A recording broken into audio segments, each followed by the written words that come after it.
7th episode of Dust James Anti-Imperialist America. Exciting night tonight. A lot of news going on. I'll get into Joe Biden's appointment of Kamala Harris, Kamala, in a bit.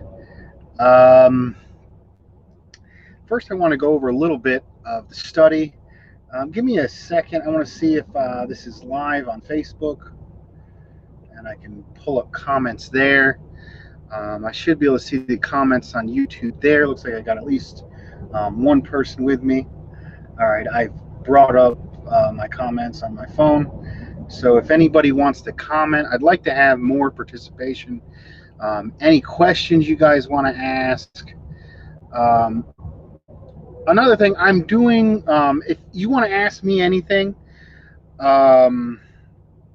email me, workingclassrevolt at gmail.com. Got a question? Got an idea? Want me to be on a panel or something? Reach out to me. You want me to speak somewhere on an internet panel? I'd be glad to, as long as it's for socialism and workers' power. Want me to debate somebody? Give me an email, workingclassrevolt at gmail.com. I'd be glad to oblige you. If you want me to interview you, I'm always looking for interviews. If you are active in an important struggle for justice, organizing or ideological or research, I'd love to interview you. Email me, workingclassrevolt at gmail.com. So I wanted to go over a little bit of the study I did with a comrade from Australia. Great comrade, David Fox from Australia. You can't really tell it from the video. It looks like he shaved on the side of his head and he got a little hair on top. That dude got a long ponytail, and his shoulders are a lot bigger than mine. Big old Australian boy, and he just he's kind of a badass. And to be honest with you, I said that to my comrade, And I think he said he was from Victoria, somewhere up near where Crocodile Dundee was from, man. Great comrade, bringing great stuff to the study. If you haven't seen the study with Comrade David Fox, we've already got at least 4 installments of it. One of them's in 2 parts. Go back and look at that playlist of the study with me and David Fox. There was a few notes I kind of went over it. There was so much material packed into that.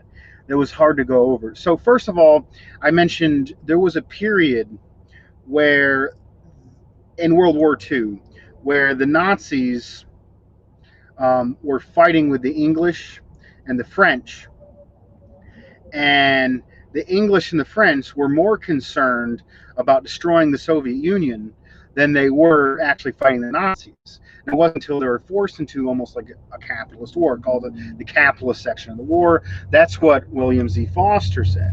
But the Soviet Union had been pushing for the United States and France and Britain to go against the Soviets for a long time. And they didn't finally enter, but for selfish interest. And then when they did enter with the Soviet Union, they offered them weapons and didn't give them weapons. And I didn't really mention, when the Soviet Union entered the war, it changed the entire character of the war. And there was working people and working class movements and struggles in the Third International throughout the United States and throughout the world that had to put all the energy in defeating the Nazi threat. And there was actually a great song written by popular front musician Woody Guthrie, which this union's going to break these slavery chains. And he talks about the Russians fight on across the dawn, the Chinese fight, praising the Soviet Union, praising the Chinese for fighting against the Nazis. The Union will break these slavery chains. Great song by Woody Guthrie. And it really showed that the Popular Front mobilized people throughout the world to actually fight the Nazis, and it was the Soviet Union that eventually destroyed the Nazis. So a point there. Another point that I kept making was I said Trump wasn't a fascist by the definition of George Dimitrov. Um, the definition of George Dimitrov for fascism comes from the most reactionary, the most chauvinist, which Trump fits those blocks, and from the most imperialist elements, a direct control of finance capital. I'm not saying that Trump isn't imperialist. I'm not saying that Trump isn't in with the banks. What I'm saying is, in many aspects, Democrats are more in with the banks. I shared an article that says despite a lot of the banks still are backing Biden, regardless of some of the gains they've made under Trump, the banks are still backing Biden. And the impeachment process of the Democrats was an attack from the right, attack against Russia, an attack against Trump for almost not arming the fascists in the Ukraine. So on that specific issue, on the impeachment, the Democrats' impeachment was a right-wing attack against Trump. The Democrats in that answer were more right-wing than Trump. In no way do I support Trump one bit by calling out to say, in many aspects, the Democrats are further right, more imperialist. And therefore, by no reason should we ever support Biden over Trump. It's absolutely ridiculous. There is a call, like it's very obvious. If there is a fascist, you should support the liberal over the fascist. But if the so-called liberal option is equally fascistic to the growing fascistic option, there's no need. It's ridiculous, counterproductive, and wasting of the people's energy, wasting of our resources, the few resources that working people and the working class have. We shouldn't be giving and wasting our time and supporting our oppressors. Shout out to Janet V. Carreno. Shout out to Carlos Cabin and Adolfo Antonio. Thank you for joining me on the Facebook here. I see you out there. We would be dope on yes, Carlos Cabin, if you want to get on a live, if you got a PC, internet access, free most nights, I would love to have you on here, have a live interview, do some kind of panel, whatever you got. Email me on Facebook about what you want to do. Carlos Cabin, don't forget about the World War II shit where Australian, the U.S. troops fought each other. Oh, wow. I got to ask David Fox about that one. I haven't heard too much about it. That's an interesting bit of history. Yes, another example of where Trump was less imperialist as the Democrats was Trump was one of the first people to work with North Korea. Even if it was a selfish capitalist wanting North Korea to open up so he could take advantage of North Koreans, I mean, that's their right to self-determination to decide. I mean, they're a small landlocked, North Korea is a small landlocked country, limited farming land. And if they would like to open up for Western investment on their terms, that's their right to do so. China has done that, and they've lifted millions of people out of poverty. There's been problems with it, but they've taken Western investment. They've lifted millions of people out of poverty. They've become the second largest economy in the world. There's still elements of surplus value extraction. It's a planned economy, not a more socialistic economy, not comparable to the Soviet Union, but it has a planned elements, and these planned elements have allowed it to grow, allowed China to grow 3 times that of the United States for the last 30 years. Um, I was just Flame of Liberation. Every election. Thanks for joining us, Flame of Liberation. Great page, great expert on a variety of issues. Every election, the liberals claim this time, if you don't vote for the Democrats, fascism will come out. Exactly, and it's interesting that a lot of the fascistic elements in our society are being implemented by the so-called liberals. X marks the spot. Love you, Dust. Keep doing what you're doing. I will, and I will continue. I love being here with everyone. I hope everyone out there is having the best night they can. I hope me being here talking with you improves your night a little bit. Engage with me. Right on. Love all you guys for getting in on this. I was actually just going to mention Flame of Liberation. I often was making the point that on the basis of the destruction of Libya, I would say is the second worst crime against humanity in recent decades. The first one being the genocidal war of the Saudi Arabia against Yemen would be the first crime which both parties, Democrats and Republicans, are complicit in the mass genocide, famine, destruction, absolute chaos, people dying from cholera, starvation in Yemen.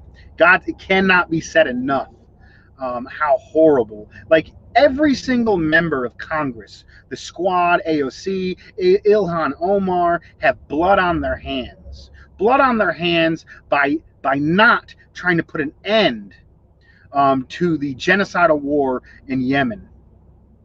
Even people who have spoke up against it, like Bernie, have funded other stuff and haven't been there. There's blood on his hands. The crimes of this government are beyond compare. The U.S. government is the most violent, destructive, oppressive force in almost all of human history. And there's no, all of them are our enemies. Every single one of them. Democrat, Republican, every single member of Congress, every single member of the Senate, every single president is the representative of U.S. imperialism, which leads the larger system of imperialism, the economic, political, global system that kills thousands of people every day from starvation, keeps people in poverty, keeps whole regions in chaos for the benefit of the banks and Wall Street in London. So I was mentioning that I was saying that on the basis that the Obama Biden regime was able to destroy Libya, on that basis alone, the Obama Biden regime has achieved more for white supremacy than Trump. And I believe this is true. I don't think Trump could have got the coalition with Europe. But Nick of Flame of Liberation, actually shared a great video where it showed Trump saying he was support. Trump was in support of the invasion of Libya. Trump was in support of the invasion. Trump gives off this almost non-interventionist appeal, but when it comes down to it, he's an imperialist, just like the rest of them. Even though the Democrats will attack him from an even more imperialist position at times, Trump is firmly an imperialist. And back when they invaded, and there was a lot of liberals who were for the invasion of Libya, but Trump was for the invasion of Libya. Thank you to Flame of Liberation for making that video and posting that video. You can watch that video there on Flame of Liberation's YouTube page.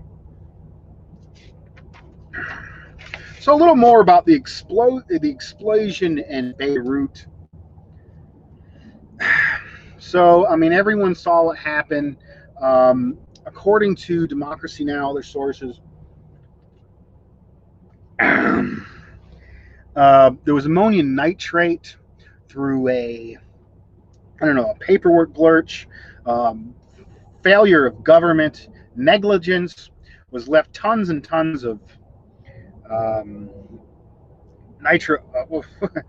ammonium nitrate was combusted, and it looked like a damn atom bomb. Thousands of people were injured, hundreds killed, hundreds of thousands of people homeless. And now the government has resigned. And what's particularly interesting, which I actually saw on Richard Medhurst. Nick of Flame of Liberation was interviewed by Richard Medhurst. Richard Medhurst's show is one of the best anti-imperialist, to the point, working class language shows on YouTube, period. If you are not following Richard Medhurst, you are missing out. I know he has way more followers than me. He doesn't need this, but just from, I want anti-imperialist media to be watched and understood. I want these messages out there. Richard Medhurst, you need to watch him. You need to get on there. You need to watch him. He made a good point, which I'm going to go into. I'll go a little bit further in some of these comments. Okay. It's letting me scroll down. So Ray Stein. Oh my God, Dusty is getting some fans. Okay. Ray Stein. Obama is the worst president in history. They're all pretty bad. So it's hard to compare. Yeah, the thing in Libya was horrible. It's Ray Stein. So even if Trump was among the worst president, he could only be third. Okay. Flame of Liberation, no doubt about it. U.S. imperialism with a friendly pace. Obama was uniquely able to expand U.S. imperialism in Africa. Flame of Liberation, thank you. Yes, great to call you. Great friend of the show, Flame of Liberation. Please follow his page, like it on Facebook, follow his YouTubes. And if you haven't seen his presentation on the Ba'athist Party, you need to watch the presentation of Nick, of Flame of Liberation, on the Ba'athist Party. Great stuff. Ray Stein, no green for imperialist hawking. No wait, People's Party, please. I'll get into the greens a little later. Camel Spider Attack. Medhurst is king. Yes, watch Medhurst. If you're not watching Richard Medhurst, watch him. And he made a great point today. I don't know when I shared this out. But I shared a video that Richard Medhurst did, and it was criticizing Ilhan Omar for gladly accepting the nomination of Nancy Pelosi. That tells you a little bit of Ilhan Omar is an imperialist, regardless of some of the stuff she said, regardless of what she comes off as. Every single member of Congress, including Ilhan Omar, is an imperialist with blood on their hands. And honestly, our working class power, working class donations, working class resources are far better going to democratic means, small d, grassroots means, than they are going to any Democrat. There's absolutely no need for socialists and communists to ever organize or support a imperialist pig Democrat, including they best. I often say even they best ain't shit. I always post the crime of Bernie Sanders. Even they best ain't shit. And it's true. I think people they're waking up, that have an understanding of Marxism, that are illuminated, advanced workers, we got better shit to be doing than following their games, their loops, their traps. So Richard Medhurst, when he called out Ilhan Omar, he made an interesting point. He said, step one is building workers' power. And that's absolutely correct. I don't, honestly, until we get a spread of ideology to more working class people, until we get more democratic union organization, until we get more grassroots community groups. Like, this is what we need to be investing in. Until we get that, I, I honestly think electoral politics are not worth investing in. Step one is to build workers' power, because we can get people into office of various parties. But when they get into those offices, unless we have power to push them, they will become corrupt. They will become Alexandria Ocasio Cortez meeting with the Bolivian fascists that are mass murdering indigenous people. They will become Ilhan Omar, happy to get the Nancy Pelosi endorsement. Step one is building working class power. I think any and all mobilizations, efforts should be going into the grassroots labor and community organizing. And ideological work is too. Getting the message of scientific socialism, scientific understanding, workers' understanding, culture of solidarity. I think this is what's needed more than ever. And I'll mention, let's see, somebody mentioned the Green Party, called them imperialist. So if you compare the Green Party to the Democrats, I believe it was either 75% or 90% cut of the military budget. That would be a vast improvement. Like, if working people had power and the Green Party had a chance to get into power, I would gladly build a coalition to get Howie Hawkins and Angela Walker into power. Angela Walker is just a great, it's just a great, kind, strong person. Sees through the bullshit. I mean, I'm going to be vote. I mean, I think we need to focus on the grassroots, number one. So even though that's probably why I haven't paid my green membership, I think that money would be better off me putting into the show, buying books for this show, donating to grassroots organizations. I'm not going to be donating to the Green Party. I'm not going to be paying membership dues to the Green Party. But I will vote for the Green Party, and I will tell others to vote as well, especially in North Carolina, when they're the only Green Parties, other than Democrats and Republicans, for the presidential election. They're the only ones on the ballot. I do have some issues with their platform. I think they could be more actively anti-imperialist. They're more left, like they support the Kurds, is like the good thing to support. They shy away from supporting Assad. They shy away from trying to work with China. These are major flaws in the Green Party. I support solidarity with China, solidarity with Assad, solidarity with any anti-imperialist leader, solidarity with Iran. I mean, the Green Party doesn't do that, but I still support the Green Party. They're the only one on the ballot supporting Medicare for all at this point.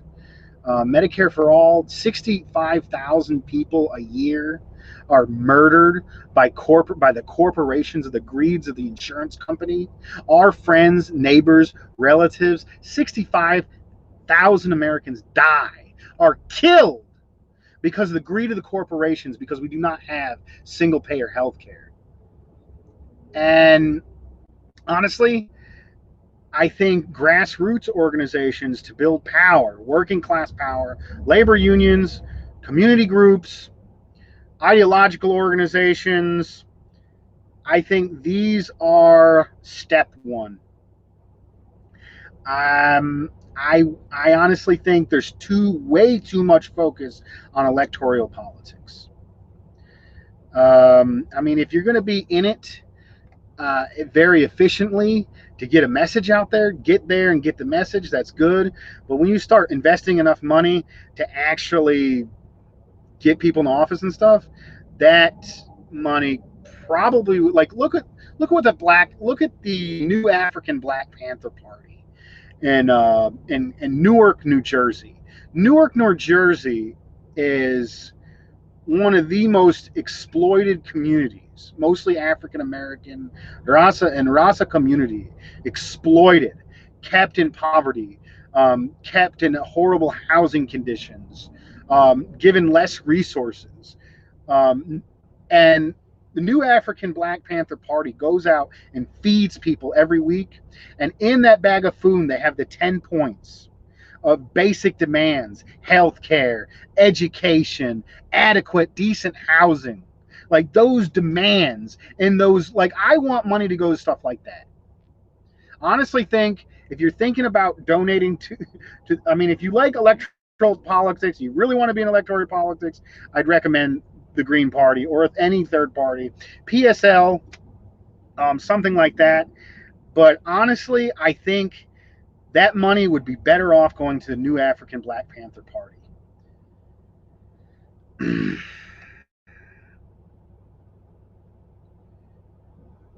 Okay, I'm reading down on these.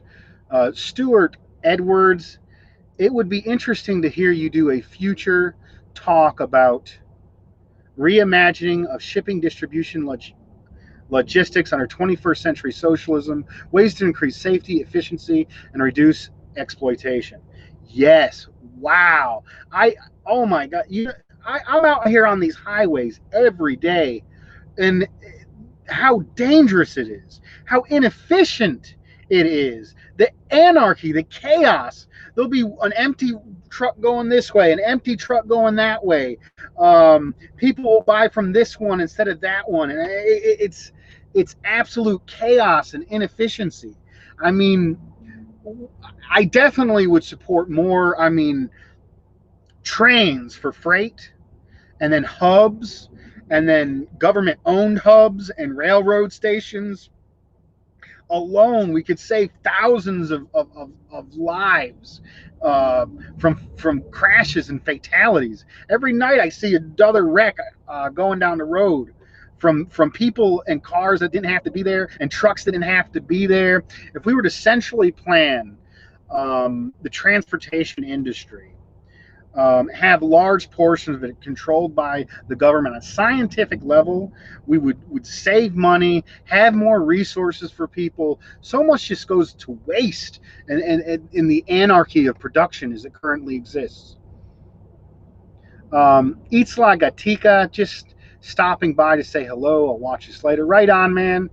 Check this out later. Lincolnite Yankee, great friend of the show.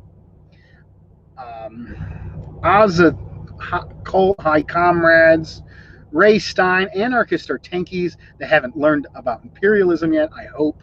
I hope they're not actually opportunist liberals. Ilhan Omar is not. Yes, she is. Kope Mo. Ilhan Omar is an imperialist with blood on her hands. She has funded the military budget. She's a part of Congress. She is an imperialist. There's no getting there's no way around it. When they set foot in office, they become different. Yes.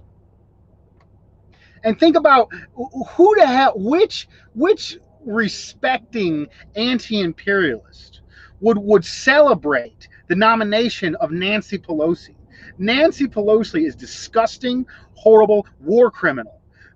Hor- that she's, she's complicit in Yemen, in Libya. She's complicit in CIA coups. Nancy Pelosi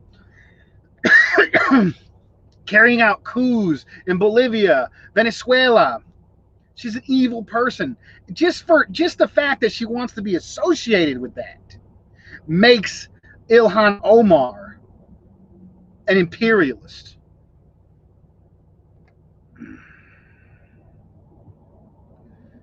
Okay. Going through comments still. not the green. It's just the green leadership. Richard has a segment on Howie Hawkins pro. Yes, I saw that, and that's Ray Stein. That's part of the reason why I started the question. Huey Long, anarchists usually haven't read very widely. That is a problem. There's a problem with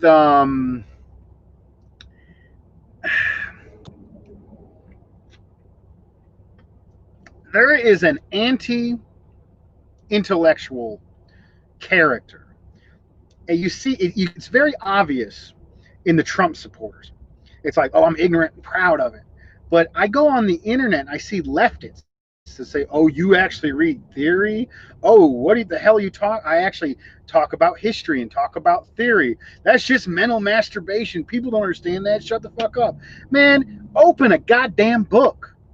I'm fucking half dyslexic. I can get through shit like that because it matters. Because there's stuff in these books that help us see the world. Scientific socialism. You need to study theory. I don't care if I got an audiobook of Stalin's Foundations of Leninism. The introduction, the first two chapters. I'm going to finish that. There's text-to-speech programs. There's a vast amount of technology you can get in the theory. This culture of anti-intellectualism, that if you read a book, somehow you become less or tainted or something. And it's with anarchists, it's with leftists. I've seen it with communists. You need people do what you can, read and try to understand as much as you can. I mean, that's ridiculous. And it's not that these people are stupid; they just don't want to do it. And it's very sad to see this. The Flame of Liberation, Jesse Ventura would be a good Green Party candidate. He seems pretty staunchly opposed to U.S. imperialism. It's a very progressive Democratic. There's actually it's more complicated than that. A lot of the people who back Jesse Ventura over Howie Hawkins and Angela Walker do it because Howie Hawkins and Angela Walker are openly socialist.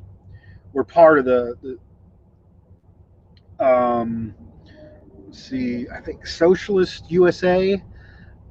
Angela Walker calls herself from the tradition of the sewer socialists, which did improvements in the Midwest, which she's originally from. But a lot of these green, there's actually anti-socialist elements within the Green Party, and they support Jesse Ventura and attack Howie Hawkins and Angela Walker. I honestly think that aspect of Howie Hawkins is very positive. That they're openly saying they're socialist, eco-socialism. I think that on an ideological point, we need to do that. We need to not Bernie Sanders. Maybe I think the word socialism was coming back.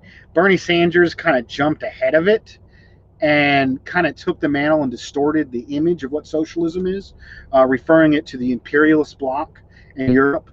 And that's another thing. I am absolutely disillusioned with the so-called socialism of Europe.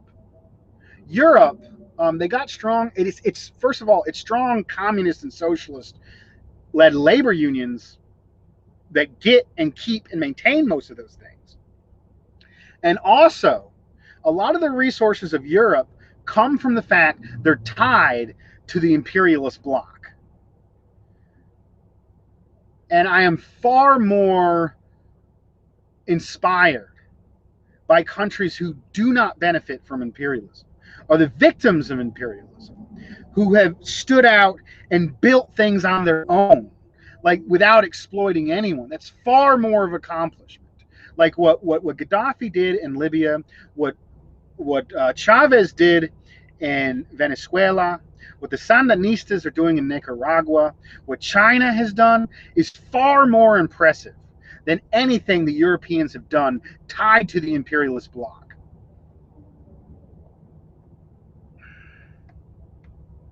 All right, let's continue on with the comments.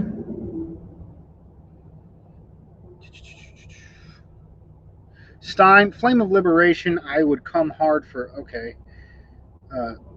Stuart Edwards thinks thus James.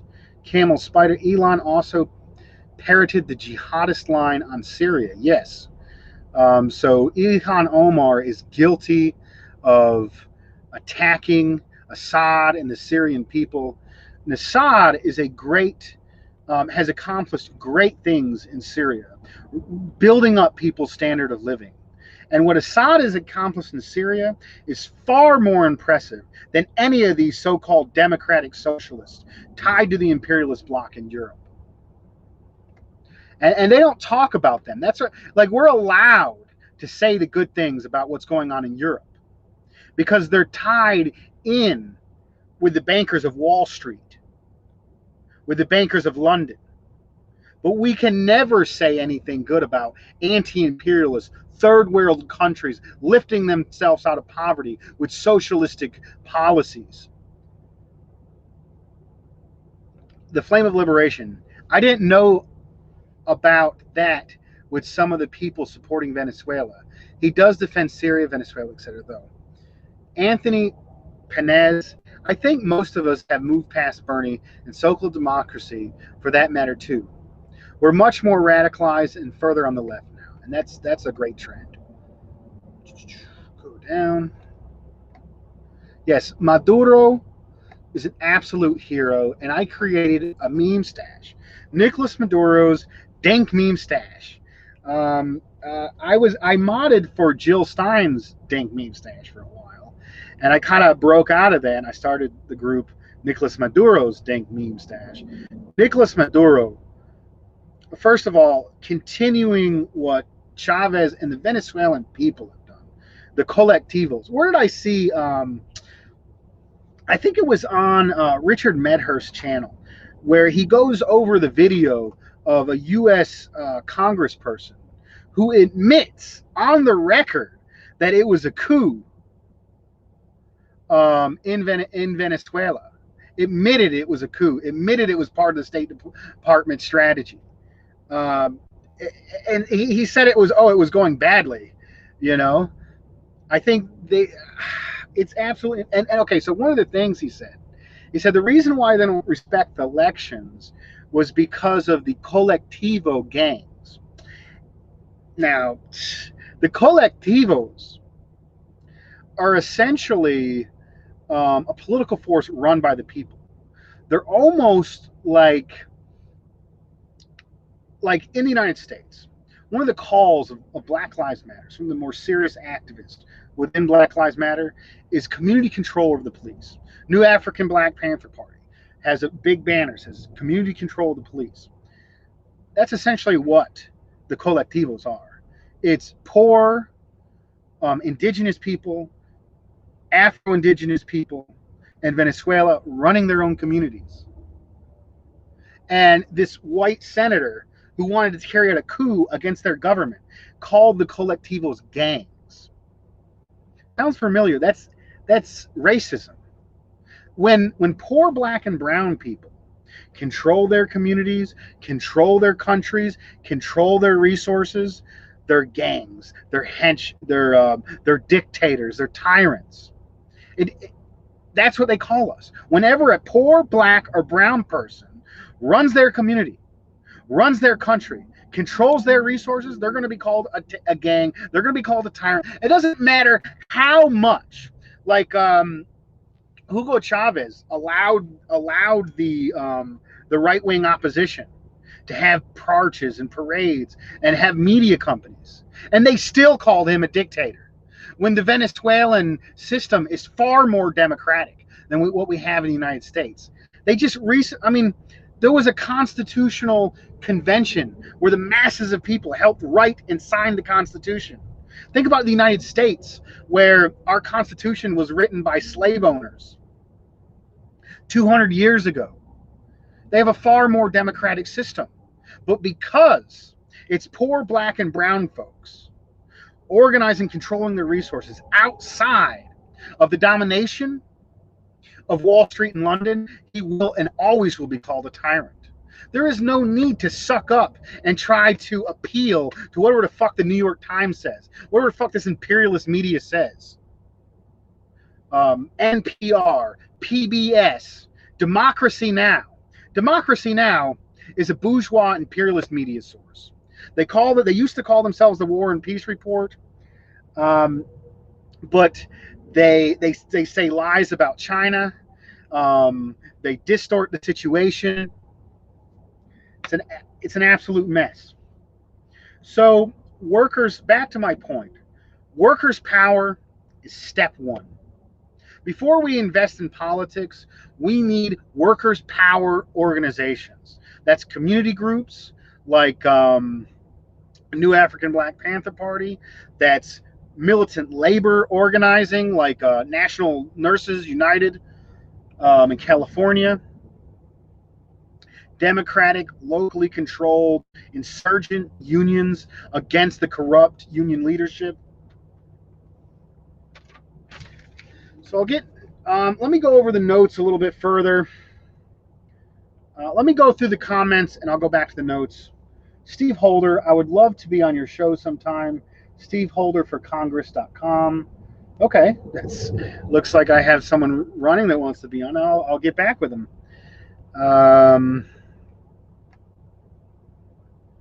Okay. Anthony Peneza, before he went full bonkers, Florida Marcus made some good videos about the collectivos. Anthony Penza, does that happen to often? The Bernie thing, okay. Democracy Now is the Human Rights Watch of media. Okay. X marks the spot. Thoughts on China having to declare their English media companies yes, and that's absolutely absurd. So if you look on YouTube and Facebook now, this wasn't the case. If an organization receives any foreign money, it will say foreign sponsored, Chinese funded, Russian funded. And you combine that with the hyper xenophobia that's going on, that's being told in the media against China and against Russia. You share one of these great media sources with facts backed up because it has a little bit of funding from China or Russia. People just write it off and say, oh, that's propaganda and conspiracy. When in reality, PBS, NPR, Democracy Now, all of these are from the imperialist U.S. perspective. And they don't put anything on there. And that's observant. That's correct media.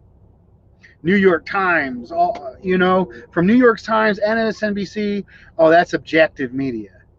When it's not, it's completely in with and fouls the state line. Even Democracy Now. It's a cultural war. X marks the spot. Like they didn't even do it for Russia, but they did it for Vietnam a couple back. I look on Facebook. Soapbox says Russian funded. RT says Russian funded now. Even on the YouTube, it's bad. They're great media sources. And the funny thing is, even though they receive foreign money, they're actually way more independent than U.S. media. If you talk with journalists from RT, they're basically allowed to do whatever they want. They're not nearly whatever controls the Russian funding has attached with it are nothing compared to what's simply allowed to exist in this country and in imperialism. So I'll get into the big thing. So step one, build workers' power. This is where I think workers' ideology, workers' understanding, workers' community organizations, and grassroots militant democratic unions is what we absolutely need to, if we're ever going to get a politician and hold them accountable, regardless of what party they are, we need to have workers' power and build these organizations. So I'll get into the news, the big news everyone's talking about. So AFL-CIO backed. So Biden picked Kamala, Cop Mala, um, vicious, brutal uh, prosecutor, worked with ICE, close with the Israel lobby, close with the Hillary Clinton neocon, imperialist hawks. Absolutely disgusting person with blood on her hands. That's not worthy of being called a human being like the rest of the war criminals. And then AFL-CIO came out backing them. AFL-CIO, I'll say it this way: a corrupt union is better than no union, because with no union, the capitalists can do whatever the hell they want to us, especially in times of a crisis. In times of a crisis, without a union, you are fucked. They could just get rid of you, say nothing. You without collective bargaining, like you have no job security. You have no guarantee of wages. You're going to be wage theft at any time, and you won't be able to have the lawsuits. You really have no OSHA protections. OSHA can visit the same factory, has so little funding that it can inspect a factory like once every 24 years or something like that. And they know, and these companies know this. So a corrupt union is better than no union. What I would like to see is it's like from the old. So my response to that was fuck the AFL-CIO, bring back the CIO. The CIO, which was led by communists. There's actually a labor law on the books. I think there's a labor law still in the books that communists can't lead unions. I would like to see a union leader that's openly communist challenge that. I think society is changing where you can finally get those oppressive laws off the books. So let's talk a little. Let me go over the comments and I'll talk a little bit more about Kamala Harris. A little bit more in these comments. At least YouTube labels CBC and PBS as state funded. Yeah, this is true. The equivalent, X marks the spot. Equivalent would be having to put a banner on CNN videos, letting everyone know they're funded by bourgeois and the imperialists. Right on, X marks the spot. The idea that there's any objective media out there is an absolute lie. Everything comes from a source. There's no truly objective media. Do you want your source to be from imperialists and the bourgeoisie, or do you want it to be from governments that are trying to build up the people's environments, like Telesur, Chinese media, even Russian media to extent isn't completely tied into the imperialist establishment.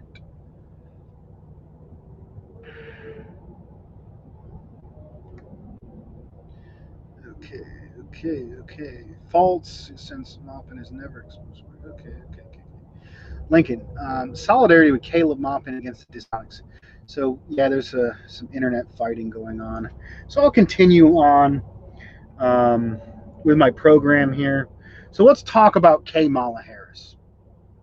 Kamala. I speak Spanish, and I was partly raised by undocumented immigrants. So sometimes I think in Spanish, and it's hard to pronounce Kamala. So and I just say Kamala, and Kamala means how horrible or how bad. So Kamala Harris. There is videos of Kamala Harris laughing at protesters, mocking the chant, money for schools and not prisons. Mocking the chant, money for schools and not prisons. That is a great chant. That is exactly what we need. There's video of Kamala Harris mocking protesters, mocking the chant, money for schools and not prisons. Kamala Harris laughed about locking people up for marijuana when she herself smoked marijuana. This is the new Jim Crow. This is part of what they do to keep poor black and brown people in their place, is they criminalize them. This is the way around the 13th Amendment. So the 13th Amendment give everyone rights unless you commit a crime. So they over police poor black and brown neighborhoods. They put harsher sentences on crack versus cocaine. And this is exactly what Kamala was part of building and maintaining institutionalized racism and classism. And when you combine this with the fact that Biden wrote the crime bill in the 90s that Bill Clinton passed into law, it's absolutely absurd that you would think that this ticket isn't a white supremacist ticket. The Biden-Harris ticket is a white supremacist ticket. These are two architects and maintainers of institutional racism and classism. And regardless of how bad Trump is, in many ways, this actually represents a more material and long-standing offense against oppressed nation of Afro-America. And they represent far more achievements for white supremacy than Trump has in his time in office. So the idea that you would back Biden, Harris over Trump is absolutely absurd. Okay. Kamala Harris further criminalizing working class communities. She would lock up, she laughed about and bragged about locking up the parents of truant children. Who has truant children? People that have to work all the fucking time. They ain't got time to deal with their kids. Their kids. So you're gonna lock up the parents, put a criminal record on them, so they can have less job opportunities, so they have to spend more time working and less time with the kids. All that does is maintain institutional racism and classism. All it does. That's what Kamala Harris represents: institutional racism, institutional class oppression. And like I said, she's in with Israel, and she's in with Hillary and the neocons. She is probably an aggressive imperialist.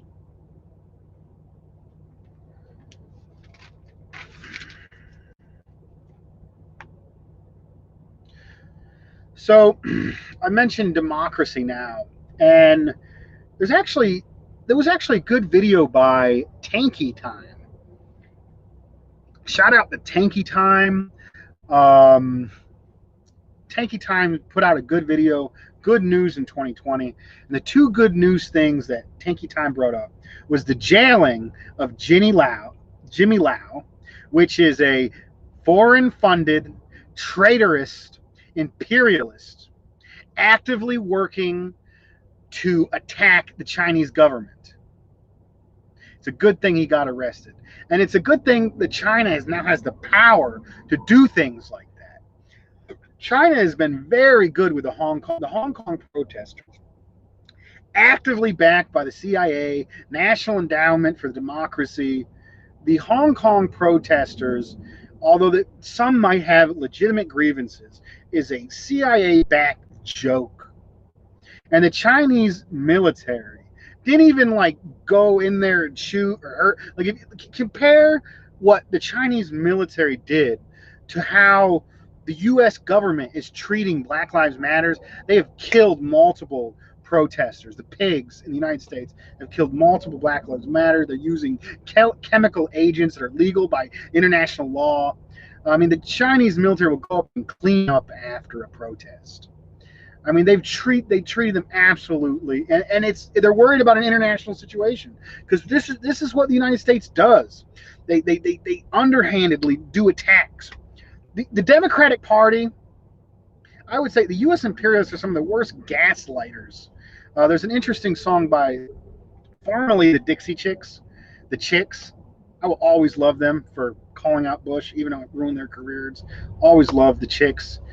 They got a song called Gaslighter, which is usually associated with domestic violence, where usually a man will downplay anything a woman says and make her think she's going crazy.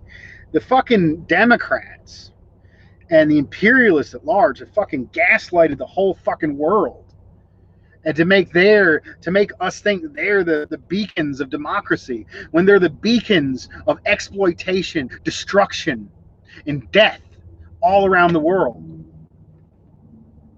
So I think it's good that China has the power and the strength to arrest terrorists in its own country without fearing U.S. retaliation. Another thing that was good was the mercenaries were jailed in Venezuela.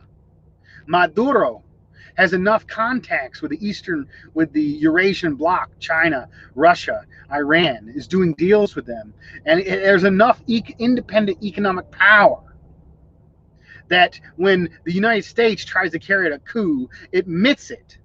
Maduro and the Venezuelan people can put those coup mongers in fucking jail. So they're gaining power. The anti-imperialist countries are gaining power. This is a good thing.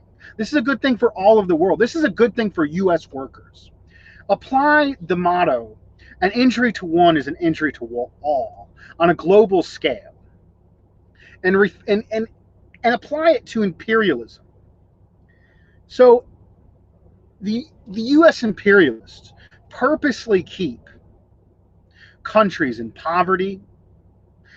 They do it through CIA-backed coups, put who they want in there that will exploit the resources for the banking class, for the imperialists. If that doesn't work, they outright destroy those countries. So an injury to one to injury is an all. So every time the United States keeps people in poverty, that drives the whole world's wages down.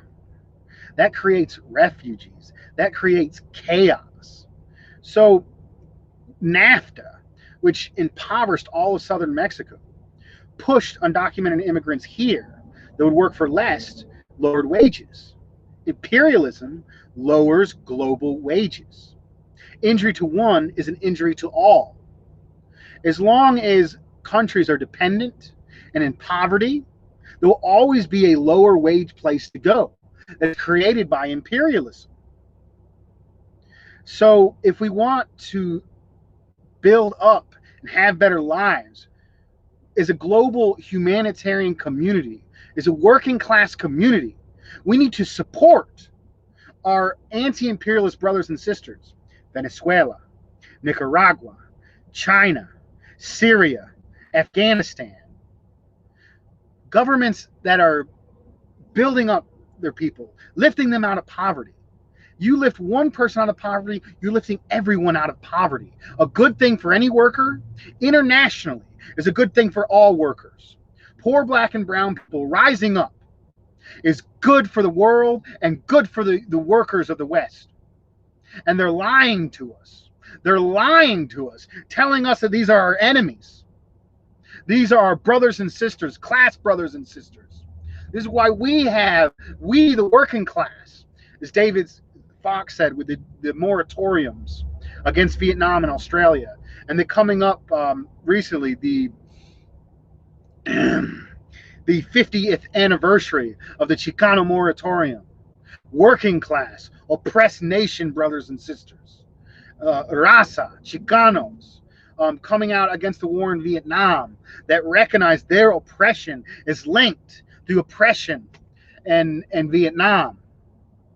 Our oppression as workers is tied to the global system where anybody is kept in poverty, anybody is destroyed, anybody is denied human rights, sovereignty, dignity. There's an assault on all people. There's an assault on all working people.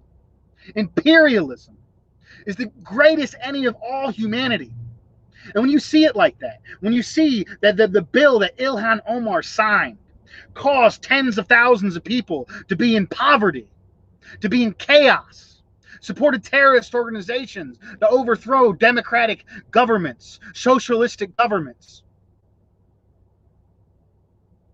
You want to kill them motherfuckers as look at them. Every single one of the damn Congress.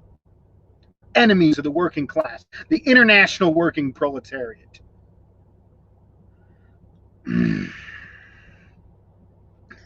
that was a bit.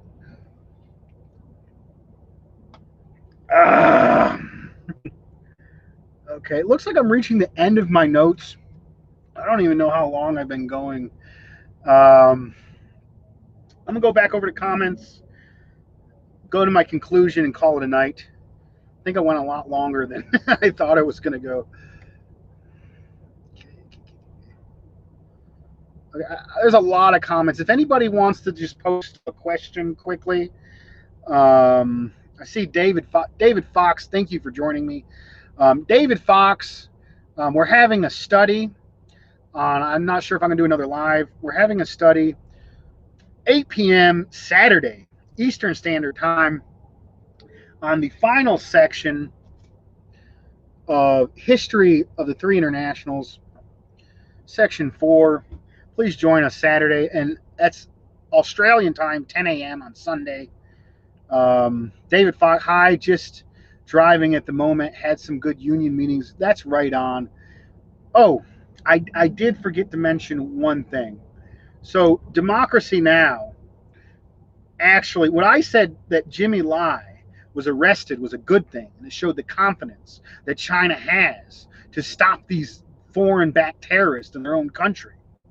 Democracy Now! Was actively calling it human rights abuses and acts against so-called fucking journalists when it was backed by the damn CIA to take. So Democracy Now! Is in on this. So Democracy Now! Also had a very good section, and they had a leader of the American working class on today.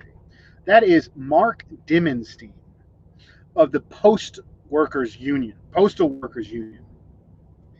The post office is one of the best things in this country. You think about universal service. The person in a very rural village in Alaska, for the same amount of cents on a postage stamp, can send it anywhere else in the United States. Like, that is amazing. Universal service. A service for, of, and by the people. And the post office is in every single town. And the post office has a good union with good wages and good benefits. And the post office union has fought hard to maintain that. Mark Dimmenstein is an absolute backbone of workers' power in the United States. The post office union raises wages across the board. Those 3 or 4, even it's small town, 4 people in the post office, 5 people in the post office, that's 5 or 6 people with good jobs. And that money goes back into the community in rural areas. That is an example of workers' power and what we should be building. Mark Dimmenstein went on there, and with all this stuff, Democracy Now! Was trying to make it all about Democrats or Republicans. Mark Dimmenstein was not having it. He said, I'm not going to get political about not supporting either. He basically made the point. Watch Mark Dimmenstein on Democracy Now! He made the point that he's not getting in with the anti-Trump, the hyper anti-Trumpism. He made the direct point. Universal service. The post office is a resource that should be defended and should be immediately bailed out. Absolute. And you know, it's funny because Amy Goodman kept trying to cut him off and get away from him. Okay. I think I'm going to go into my closing statement if I don't see any questions. If anybody got a quick last comment, put it out there. I'll go into my final statement. All this drama going on with politics and election season, it's all a distraction. it has little to no effect on the actual conditions. Politics is like the shadows of the power structures that exist. And currently, we, the working class, are sinking lower and lower conditions. The imperialists have an almost superpower, and the power of the working class has been eroded almost to nothing. I think it's less than 10% union membership. And the little movements we do have seem to get sucked in to the Democrats' game. We need step one. With all these people losing their jobs, all these people waking up, understanding, with COVID exposing the failures of the system, it is time to do step one. That is build workers' power. That is on an ideological front. That is like doing shows like I'm doing right here. That is on a community grassroots level, like the new African Black Panther Party is doing. And that is on a union level, to take back the power and make unions democratic again like they were in the CIO. Thank you, friends. All power to the people.